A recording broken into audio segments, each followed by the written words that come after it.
on the troll. Hello and welcome back. Mzansi here. We are back. Sick as I am, I'm here. Right, yesterday, easy update. Internet happened. You can't trust these things of... Yeah, but what is important is that there are people who are calling. There's someone who said he wanted to help us. I don't know how. We are open to any help. Yes. But this was not just a breakage that happened because of maybe internet was buffering. No, it was an issue of the maintenance that is currently ongoing in the area where we are shooting. So unless it's an alternative, yes, I saw as I was moving out of the place, I was driving out, I saw the cars, two of them. They were there. Yeah, so they do this maintenance even at night. So it's nothing that was in our control or we could have done anything about. It is like that, unfortunately. Yeah. And yeah, I'm still I'm still fluish. But don't worry about me. We are here. We are going to move. That's how we do it. Yeah, guys, we need to go through the court proceedings of yesterday, okay? They were very hot. Very. So, yeah, it happened yesterday that the court was postponed again for Nisi, then to come back and give an update. At least Nisi got what he has been fighting for, which I think it should have been given in any case. Right. So yeah, injalo indaba. So ke siyaqhubeka kanje ngamanje. Emily, just greet our people and then let's roll.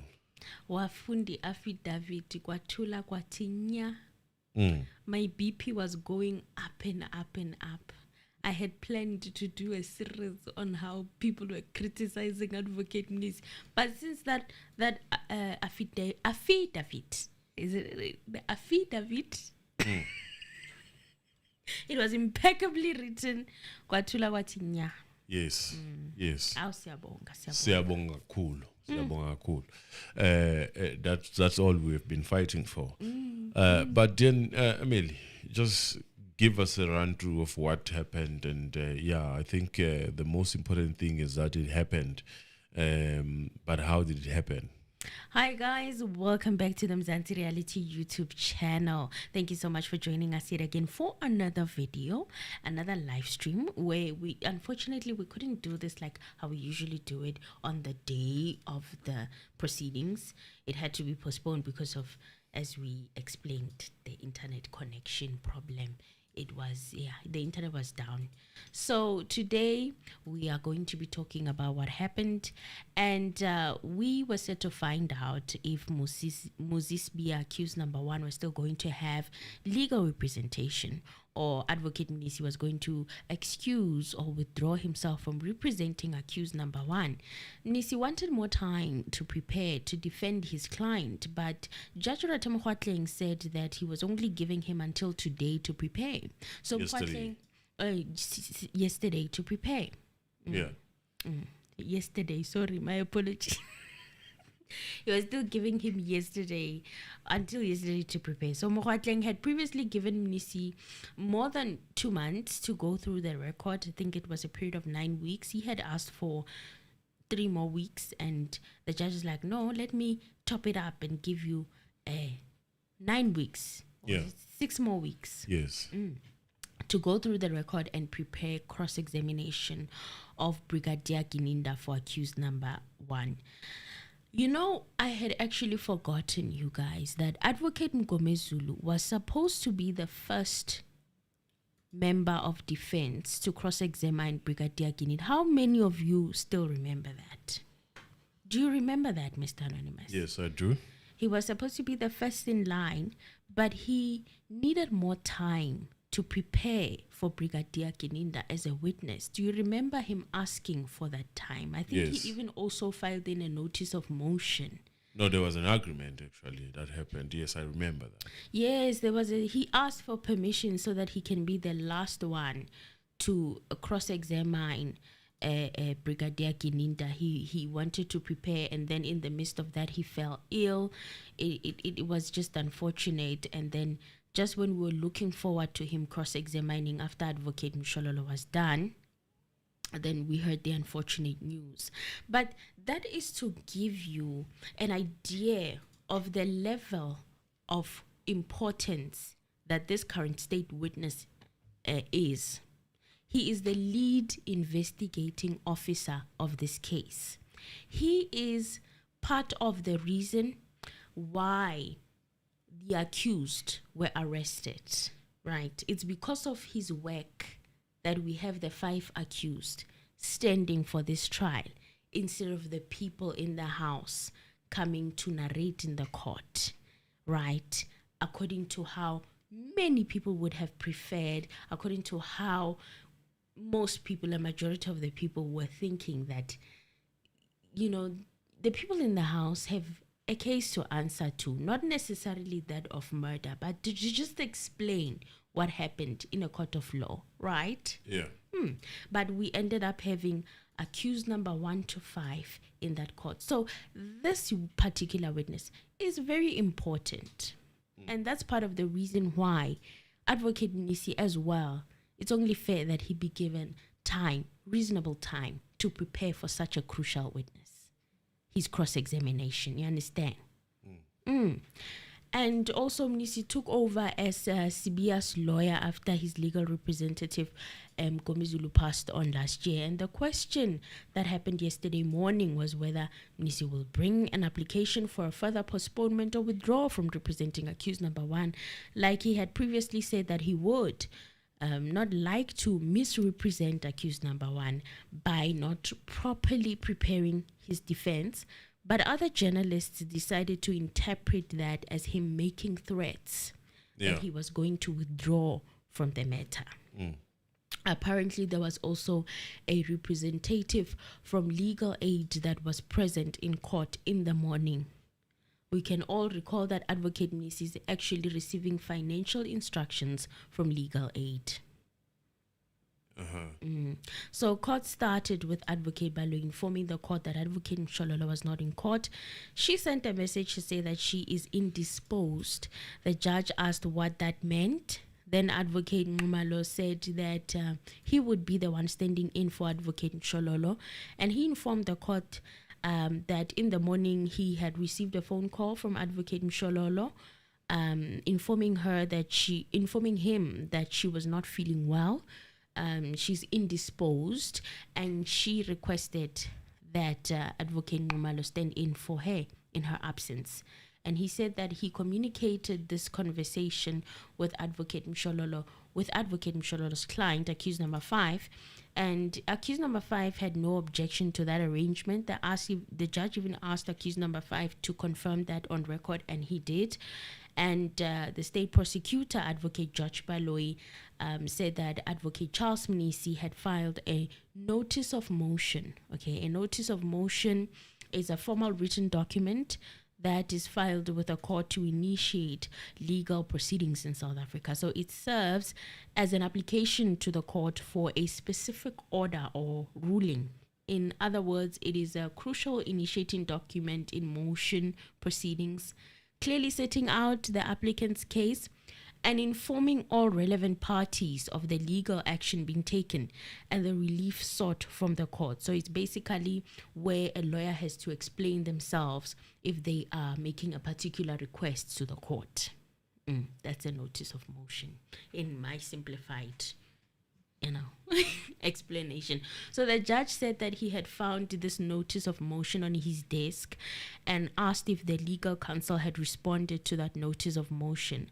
Advocate Baloyi said yes, and that all of them had indicated that they will abide by the court's decision. Advocate Mshololo sent her formal notice to abide, and she sent it via an email to Advocate Mnisi to indicate that they will abide and that they were not going to file any papers that is in opposition, okay, in respect of counsel.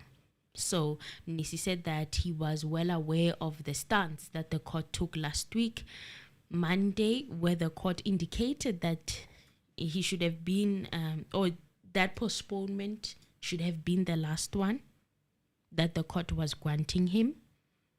And that by hook or crook, yesterday, the matter needed to be proceeded with. I also recall hearing similar sentiments, that he needed to be ready as fast as possible. So in circumstances where he's not yet ready to proceed, then accused number one, that's what the judge had said last week, Monday, that accused number one will have to intercede. In other words, he'd have to stand up and raise his hand and say, I am ready to proceed. I don't know how that was supposed to play out, where an accused person sits up and says, my lawyer is not ready, but I say my lawyer must continue even though he's not ready because I'm ready. I don't know how that was gonna work out. But yeah, Nisi said that the reason that he filed the notice of motion was to indicate that he's still not yet ready to proceed. And he said that as he's standing there now, he was still not ready to proceed. So he tabled all the factors which were inhibiting him from the readiness to proceed in that notice of motion, okay? And he started, he said that they are in his notice of motion. So the judge instructed Advocate Nisi to read the notice of motion to the court. The judge asked if the legal aid board signed on behalf of his client, because as an advocate, according to his understanding of the law, when you make an affidavit on behalf of your client, the instructing attorney has got to sign. And he said that he could see that Nisi's instructing attorney is legal aid board. Nisi explained that the document was dated on the 17th of April 2025, which was on a Thursday. And he said that at the time he completed the affidavit and he could not go to the offices of legal aid because it was already late. So he signed on their behalf, but indicated the proxy because that is something that he discussed with them. So he had a meeting with them on Wednesday that took almost half the day. So Nisi read this notice of motion, and it said at the beginning, kindly take notice that an application would be moved on behalf of accused number one to the above honorable court for an order on the following terms: that his legal representative be granted a further postponement to continue and finalize preparation in the matter, further an alternative relief. Nisi also read out the founding affidavit by first going through the background that led to his application. He said that he's not ready. He tabled the reasons in that document. He read that motion that was dated 17th of April, and his legal representative be granted more time to allow him to finalize. He said that he came on board as accused number one's lawyer on the 8th of January 2025, and it is unfortunate that he was still not ready on the 14th of April 2025.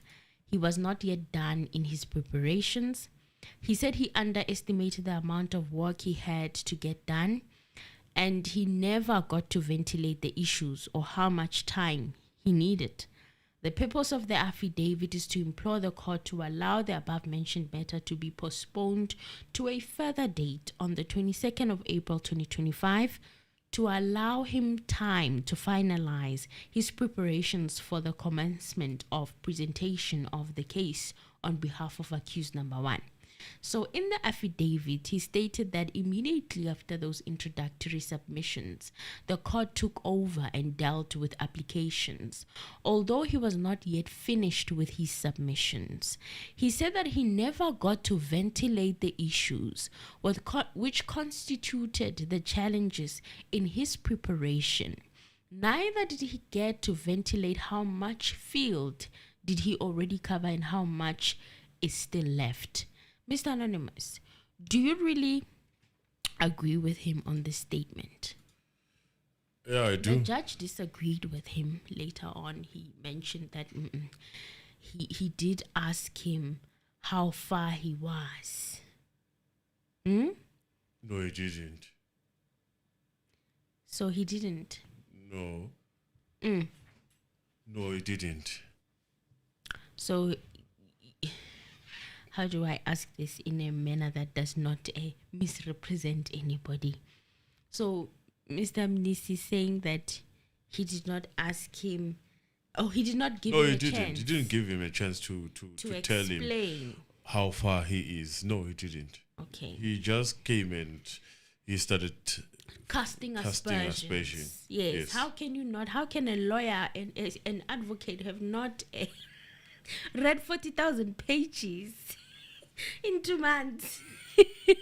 Yeah, he's really, yeah, he did a very, it was attack more than, okay, I hear you are saying that each transcript for the day has a particular page, but prepare for me or give me a report of how far you are. We can adjourn so that you organize, to tell me how far you are. Yes. That much we didn't get much of. We just got there. Attack. You know how it goes in that court. He's always preempting, like as always. For me, the judge is always preempting of what or where on or what needs to happen or how far a person could be or what a person wants to say. I mean, that's, in my opinion, that's her nature. That is his nature. Sorry for saying her, but that is his nature. His nature. So he said that he could. That's more coming from the affidavit that he said that he also could not indicate how much he was requesting to finalize his outstanding preparations when the court, after having heard submissions from the state and making remarks that he was abusing the process or system and that it never came across an experienced advocate as himself who was unable to read and complete 40,000 pages in 2 months. Yeah, that I remember. This was just hammering where this judge.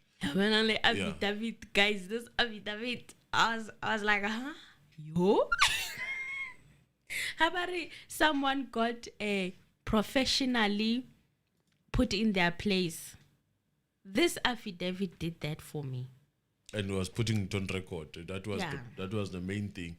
Because he sometimes when he does these things, it feels like he thinks they are not capable of reporting what happened in that court, or even they don't know what needs to happen as far as his behavior. Yes.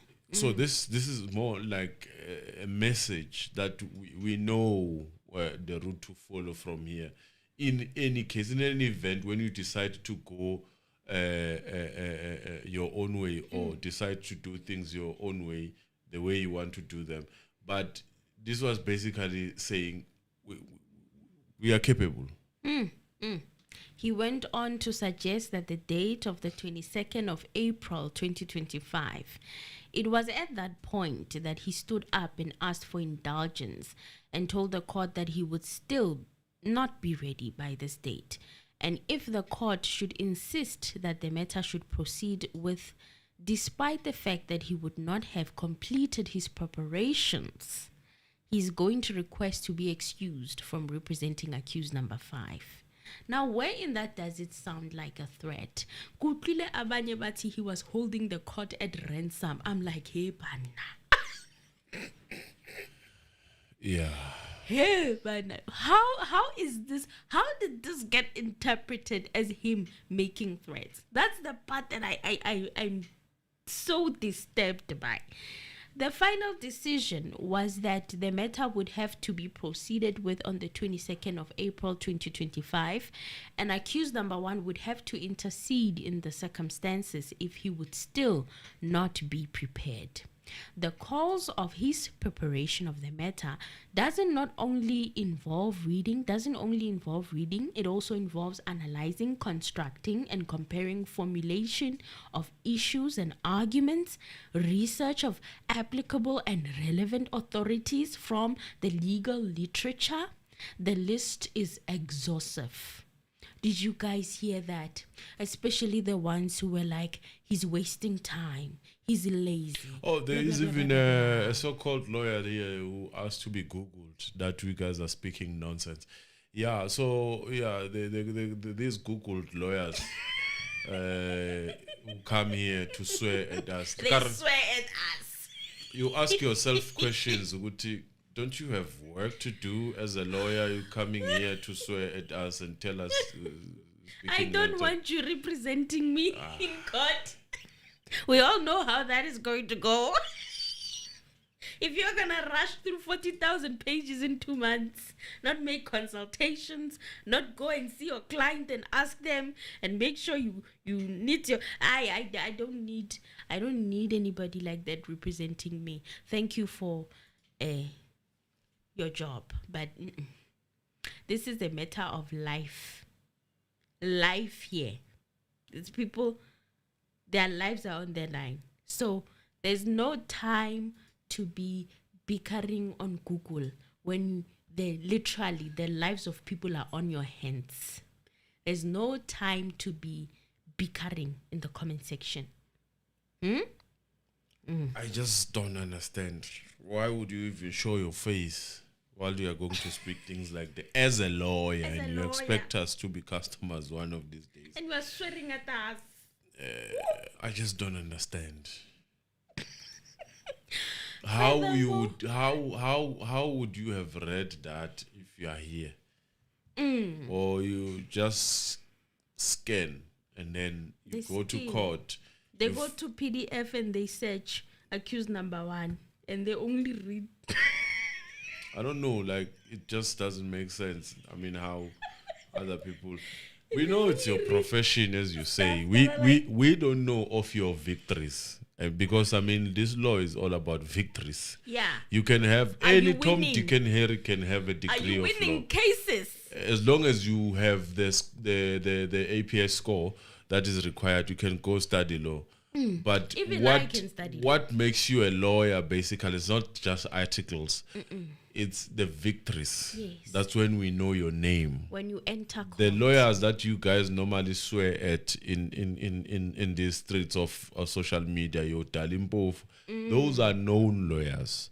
You know, your Skakanes and your Ngwaitop, those are known lawyers. So this thing of law, just acquiring a degree and then 1, 2, 3, you are filing 2 motions, then you think you are untouchable. You are coming here to swear at us. It just doesn't make. You won't see Dalimbofu here. You won't see Ngugaitobi here coming to lecture us. Ngugaitobi is busy there. You won't see. He appeared yesterday. You won't even see for a very big, high-profile case that concerns our vet. And then you find a lawyer that comes here and say, I'm a lawyer. You guys are speaking arrogance. That's a downfall of you guys. That's why you can't even fight for yourself when you are being exploited by the same system. This arrogance, because you are careful, you are mindful of how we view you as a person. You want to be, a lawyer. We all have our degrees. We all are capable of doing certain things. We all have skills, but we don't go around lecturing people. I can't go on YouTube and find a data scientist doing something like, oh, you're doing shit. Sorry for No, we don't do that. No, we don't do that. Only law students are capable of doing that. Even if I see you are doing a mistake, or you're not doing it the way it's supposed to be done, are capable of doing that, of correcting. I'm not going to go to the channel of a data scientist or an economist and start swearing at them. No.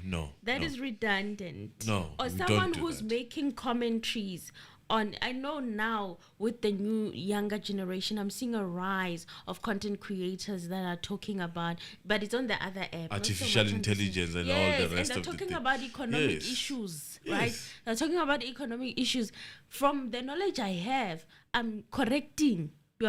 I come there in the comment section with point of correction, not to swear at we don't have a problem with you being a lawyer. No. But I'm saying, if you are going to come here and swear from now on, please, not in a regional court. We're talking about serious courts here, not those small ones. I think the magistrate. Come with the proof and the track record of you saying, these are the cases that I've dealt with. this is my success rate, because that's how we measure you as a lawyer. How many This is my appearances success have rate. you made at These the are my High appeal. Court? Then you can start swearing at us. Manje umangabuzo file a 2 motion and then you draft ama contract lokuzana ama properties of back rooms, and then you think you are invincible. Phela nathi we are going to question. No, but I'm not serious. It's not fair, you know. It's not fair. Oh my god! I heard some of them. I even saw the comments from some of them saying that I can take over from this. No, it's okay. People can do that. We don't have a problem with that. I'm not gonna throw a jab to anyone. Anyone who was wishing to help, it's a good thing. I just have a problem with people who are dealing with us directly here. I mean, that's all. Swearing at us. I'm not gonna go beyond and diss other people, but if you are going to come here in this platform and have a say and swear at us with the one balded hair that you have, we know this thing of law, and we can tell by the suit that you wear, by the way. We are struggling. It's tough. I'm sorry, but this person asked for it, okay? Yeah, we can tell. This one, you are wearing a suit of 1988.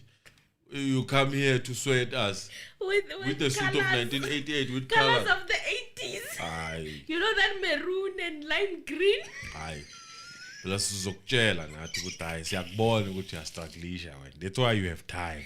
That's why you have time on your That's why you head. have time to listen to YouTubers who are not lost. But in all honesty, you know, don't come here and then show your face. At least hide yourself. Because the first thing I do before I talk to you, I zoom you. And then after zooming you, and I see a suit, 1980 something. Vela don't take you serious. With this suit, nakhona akawasagqoka lamasut la ngazuthi wayishiyela umkhulu, ngazuthi it's a leftover that you were given by your father. Sigqoka ama-taillight now, and all those suits la hlali suit khombisa ukuthi yilo impela usemusha usawugijima. Hey, this thing of coming here, hey, nonsense. That's the only way that you know when you learn nonsense. You went to nonsense. Respectfully. And don't do that again. Even a politician can say that is nonsensical. That's not That is nonsensical. It's okay. We are capable of saying that too. We can also say it. No, but serious, these lawyers, some of them, they found a job in this thing of analyzing or judging these seasoned lawyers, actually. Some of them, they can't even stand a day against these lawyers. No. Let us be honest. You know, No. we can diss them all we want, but some of these lawyers have track record of working and being defeated and defeating people. Whether you haven't even faced one lawyer. And then all of a sudden, just because you went to mnisa and got a law, and then you are coming back now here, law degree, and then you are coming back here, you are telling us nonsense. And you can't even tell us why, on the basis of what law are your submissions, but we are saying nonsense. Yabona wilahle kuphi? Wilahle ngokuthukana.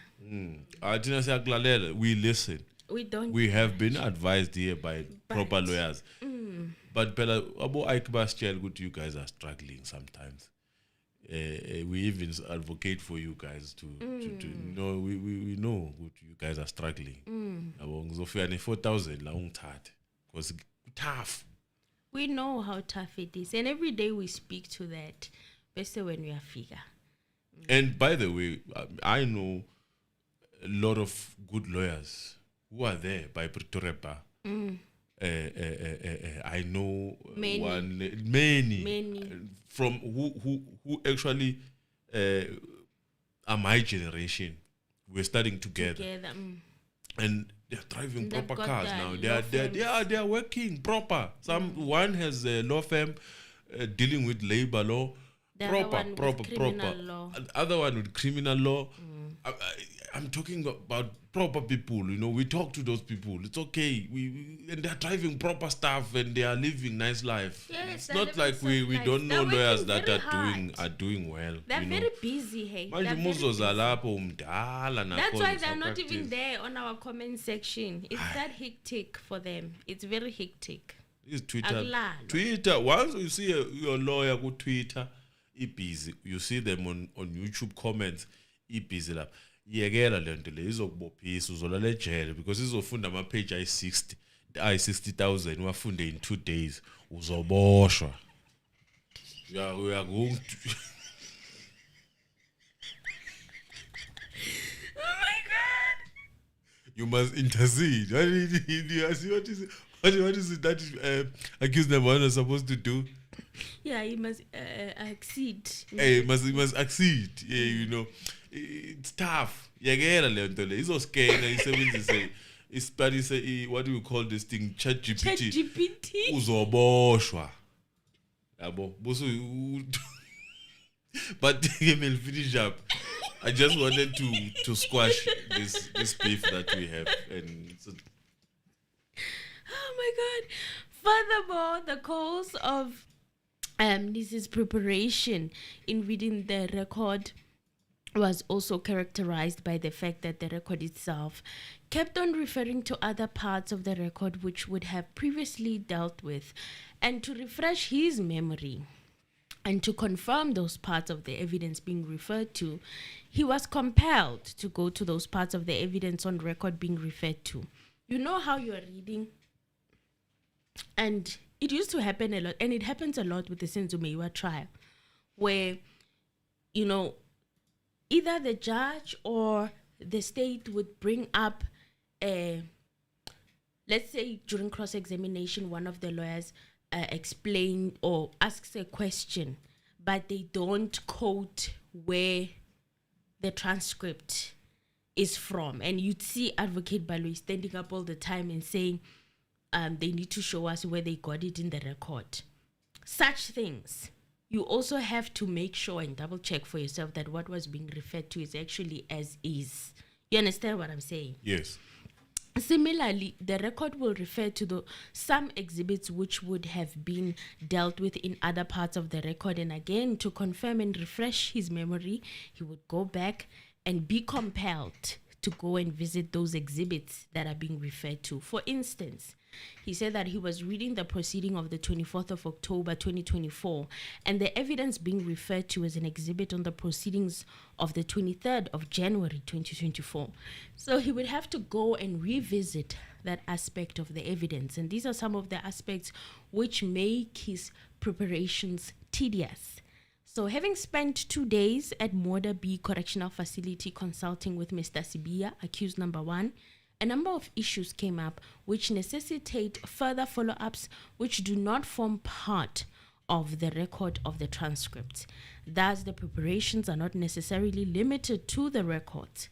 A suggested period of 2 months within which he was expected to finalize his preparations does not factor in those extraterrestrial issues, because now you can't just be reading transcripts and not asking your client questions. Not consulting with your clients. Yes. When you're just reading. So he would have to drive to Moda B prison, sit with accused number one, and craft a cross-examination.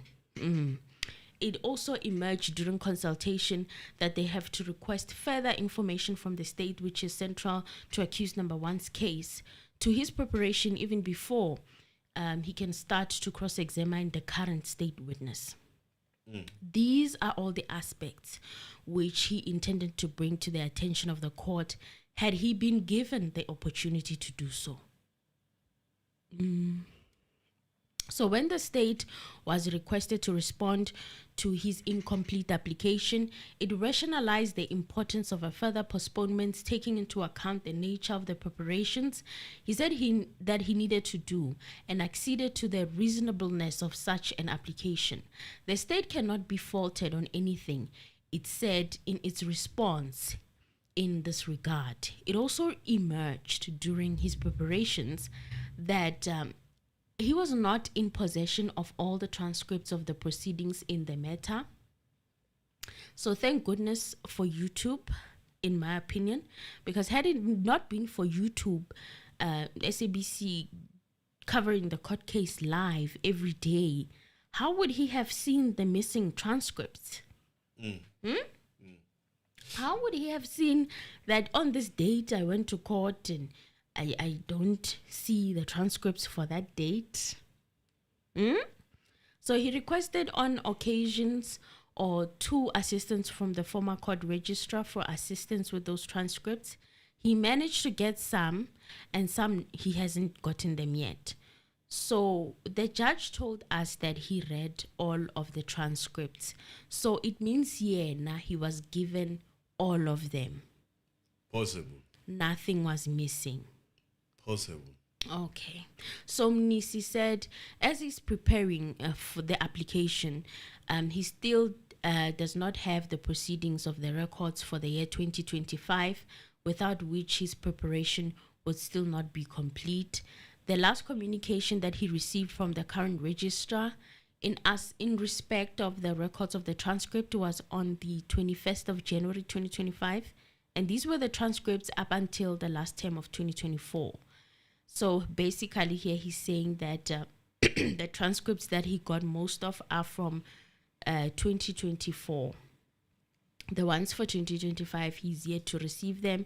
And it looks like there are court registrars who changed. So the one that was in the court last year is not the same one who's in the court this year. So he had to contact the one who has moved, possibly to another department or another court, as but he has been transferred. He had to contact that court registrar to ask them for certain transcripts. I always tell you guys that it's difficult getting a hold of court transcripts in South Africa. So if you have a family member maybe who's in the court, I would recommend that you collect them, or maybe it's your case. Just make a way of getting them. Okay, communicate with the court registrar that as they are being sent to your lawyer, you also want copies. You have a right to ask for them if it's your court case, because asking for them years later after the fact, it's the process. Okay, it is. Oh wow. My God. And I saw a footage that they were saying that there were going to be thunders. Oh my God, that was scary.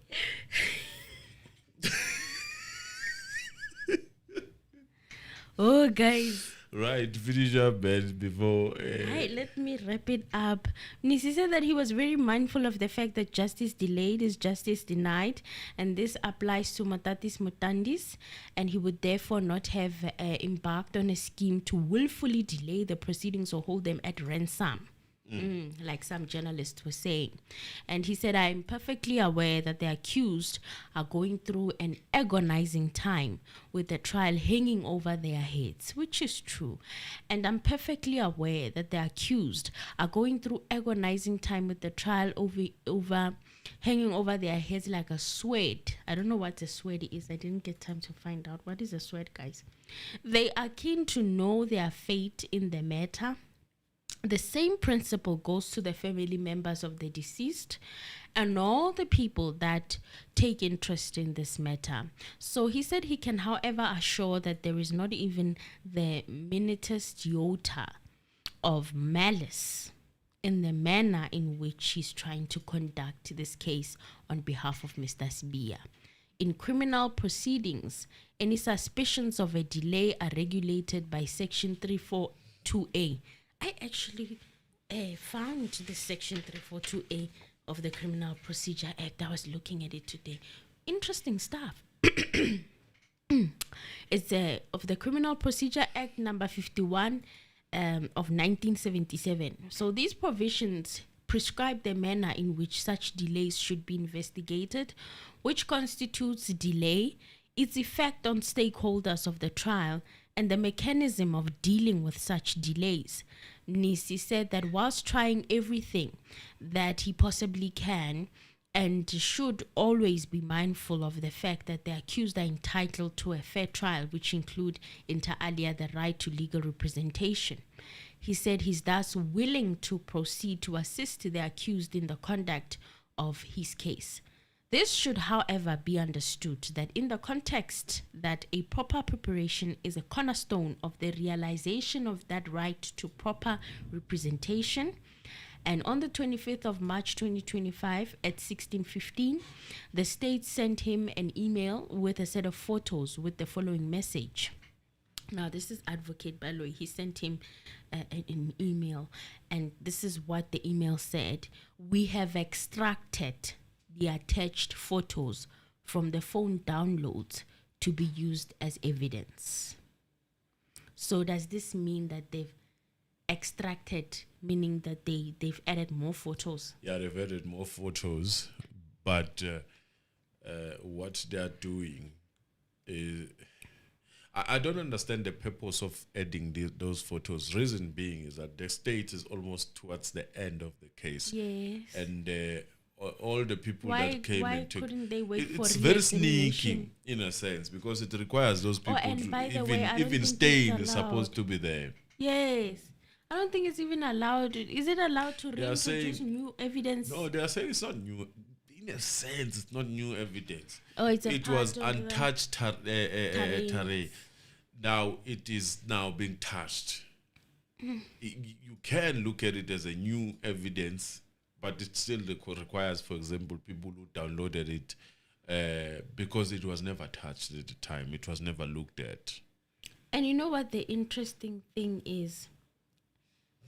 This is Advocate Mnisi. This is the final legal counsel that's cross-examining a Brigadier Kininda. Yeah. Then after that, there'll be a re-examination by Advocate Baloyi or the state. Yes. So, reintroduce, like adding something else extra in the last leg of cross-examination of a state witness. Am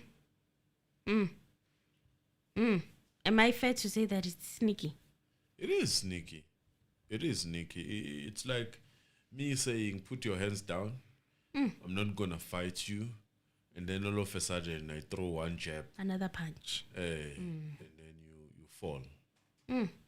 Above the preparations that are already ongoing, although not yet finalized, this aspect of the new evidence should also be factored in preparations and be considered in the totality of the whole body of evidence led thus far to formulate a challenge to it, if there is any. So this new development further compounds and consistent to the preparation in the matter. So although that he has been part of the matter since its inception and have been following the trajectory of the evidence, that does not translate to the fact that he knows each and every aspect of the case and evidence which has been led this far against accused number one.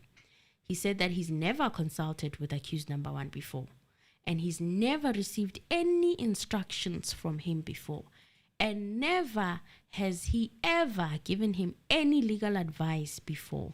In fact, he started to realize that there's so much that he did not follow in his case when he was preparing this matter as his new legal representative.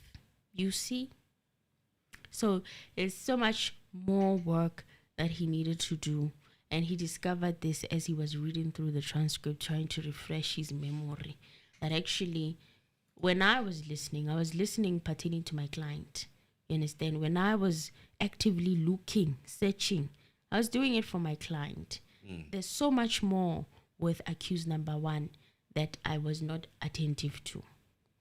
So Mnisi then said it is very difficult as a legal practitioner to represent an accused who is facing potential life imprisonment on the basis of charges that he is facing. To prepare for his defense with the feeling that a gun is being held to your head and expected to do things out of the ordinary, aka perform miracles.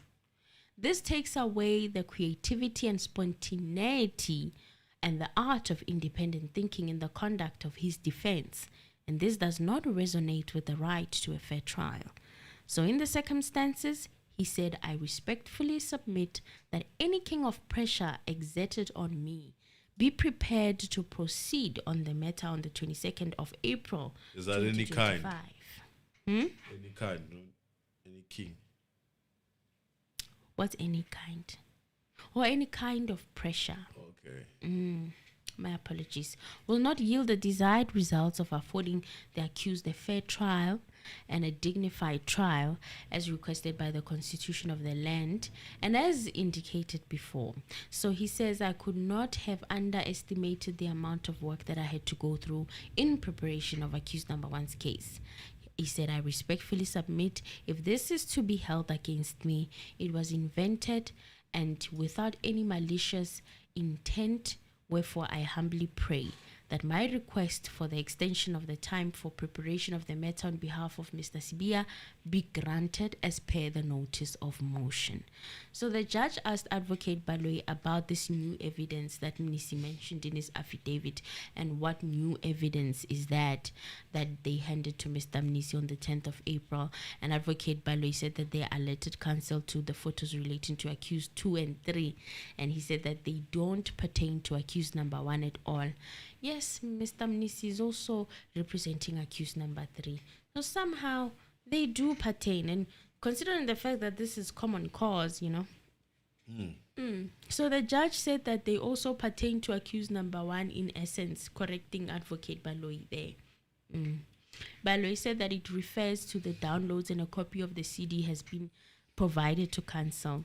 So I liked Mr. Ramosipili's response when he was asked what his thoughts are.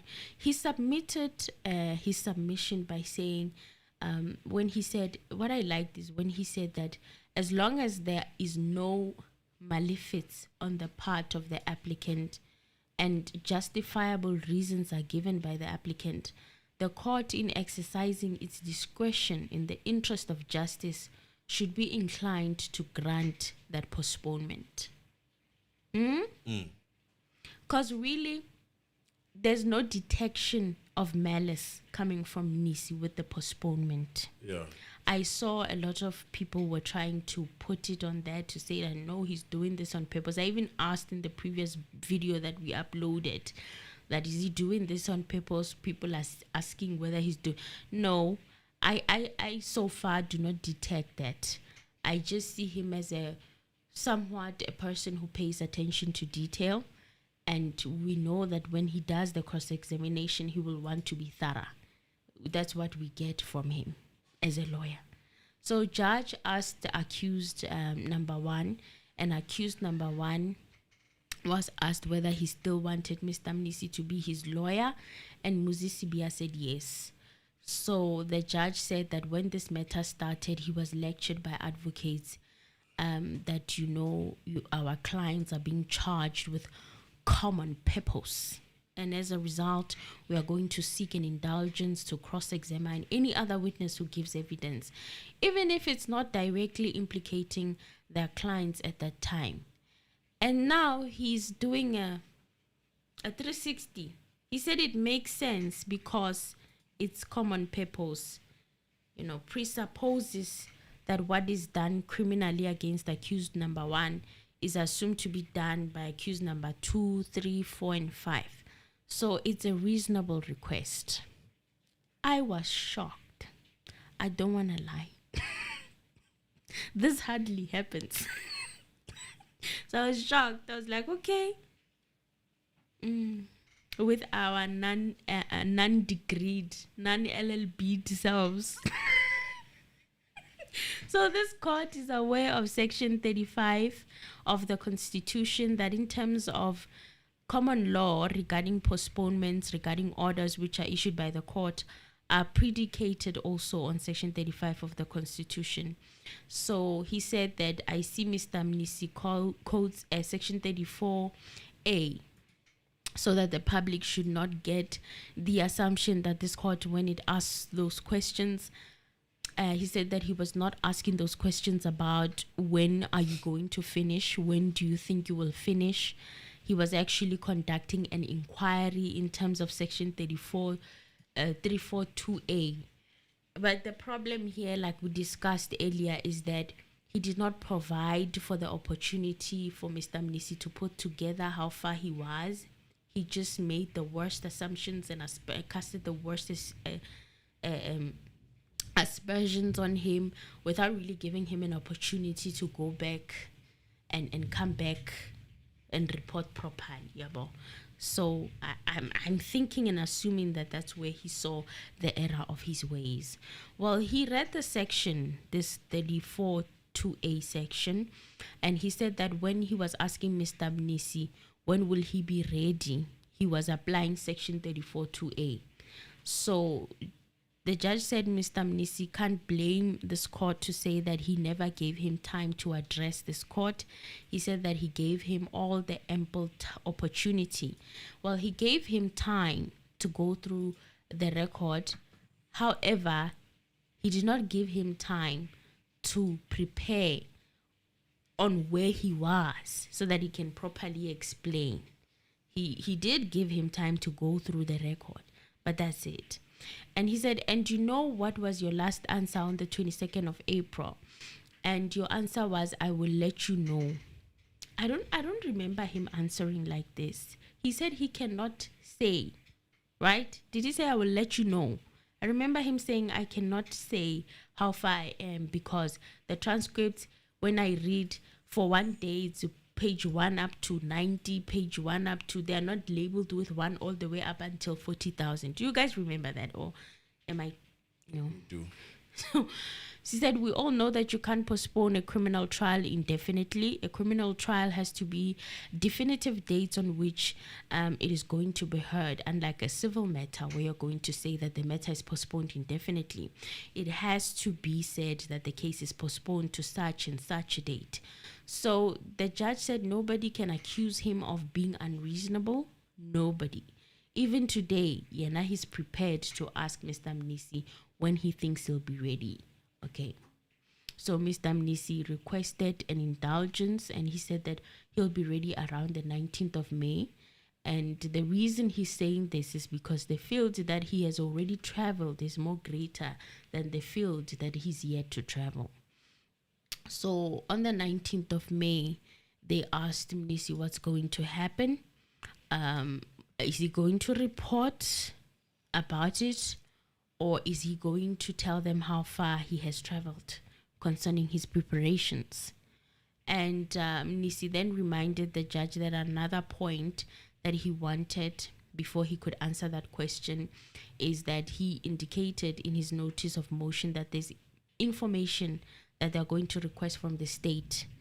So he's yet to discuss with the state of what information it is. So depending on the time frame at which he gets the information and is able to go through that information, the factors in terms of that, then he will let the court know.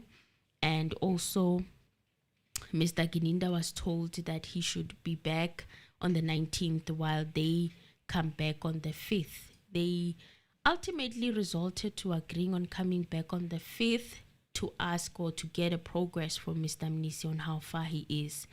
So court will be resuming on the 19th with cross-examination of Brigadier Gininda. Okay. Yeah. And then on the 5th of May, they'll be going just to have a report from Mr. Mnisi on how far he is. Right? Right. And also another thing that he mentioned was a very disturbing case. But I think I will put it more together properly because of the language and stuff. Maybe I should do a separate video on it, Mr. Anonymous. What do you think? I think we should shut down now because of the thunder. Oh, there's thunder, you guys, today. Yeah. I wish I could open the line, but I'm from villages, guys. When it thunders, I was told to shut almost everything down. That's the point, because if these things get damaged, one of them, then we are almost out for a couple of months or even more. Okay, but we will be back tomorrow though. Tomorrow I want to cover this disturbing case that he was making reference to, and we will open the lines tomorrow because I don't think I will be taking that long. So guys, thank you so much for joining us yet again for another video, and we will be back tomorrow, I promise.